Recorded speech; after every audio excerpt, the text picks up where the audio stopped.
దగ్గర ఏమన్నా గుండాలు ఉంటారా? నా దగ్గర ఎవరు లేరు, గుండెల్లో ఉండే మీరు తప్ప.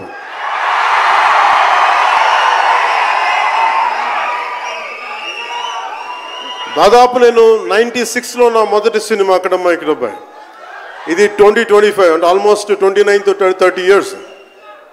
అంటే దాదాపు 29-30 సంవత్సరాలు నేను చిత్ర పరిశ్రమకు వచ్చి. ఎలా ఉంది అంటే నాకే తెలియదు, అలా కాలం అట్లా అయిపోయింది.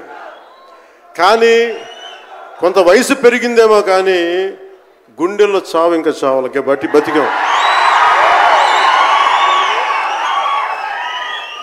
ఇక్కడే సభలో సర్దార్ గబ్బర్ సింగ్ సినిమాకి మహబూబ్ నగర్ నుంచి వచ్చిన ఒక యువకుడి గురించి చెప్పాను, మన అభిమానులు ఒకటి గురించి చెప్పాను.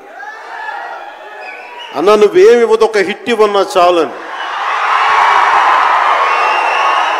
ఆ రోజు నేను భగవంతుని కోరుకున్నాను, నా అభిమానుల కోసం, నా కోసం కాదు కానీ ఒక హిట్ ఉంటే బాగుంటుంది అని కోరుకున్నాను. అది హరీష్ శంకర్ గబ్బర్ సింగ్ వల్ల తిరిగి వచ్చింది. కానీ ఈ సినిమా చాలా డిఫికల్ట్ టైమ్స్లో చేశాను. ఇది సినిమాల మీద టెక్నీషియన్గా నేను ఉండి ఒక నిమిషం సినిమాలు కష్టంగా ఉండి, ఒక సినిమా చేయడం ఎంత కష్టమో, సినిమా చేయడం చాలా చాలా కష్టం.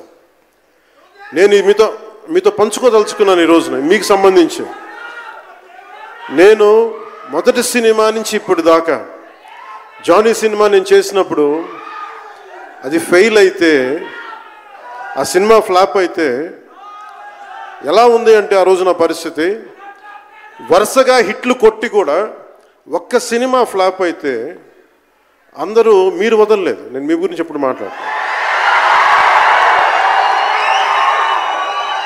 అంటే ధనం మూలం మిదం జగత్ అంటాం.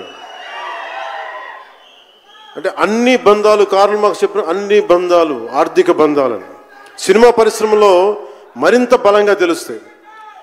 నా రెమ్యునరేషన్ ఇచ్చేసాను అని నా దగ్గర అంతమించి డబ్బులు లేవు. కానీ ఆ రోజు నుంచి ఈ రోజు దాకా ఒకటైతే మార్పు జరిగింది.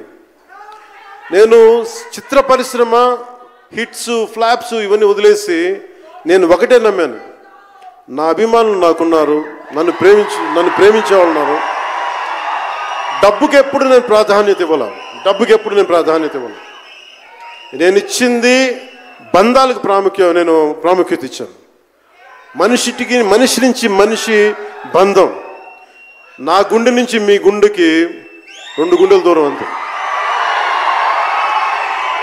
నేను ఏమి కోరుకోలే, చాలా కష్టాల్లో ఈ సినిమా చేశాను.